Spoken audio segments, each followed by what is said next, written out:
Hey guys, before we continue with the rest of the video, I just want to tell you real quick about the plans. I will have a link in the description field for the plans. The plans are not drawn, as a full pattern or not drawn to full scale, so you'll just have to take the measurements from the plans and transfer to your boards. I also wanted to say that I used 3/4 inch plywood for this project.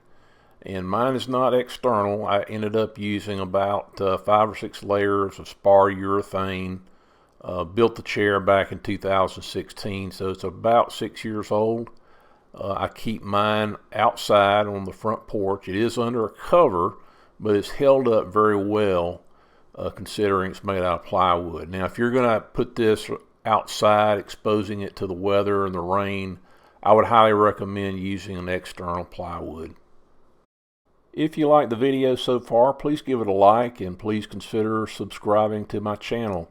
If you have any questions, leave them in the comments. And now back to the final build.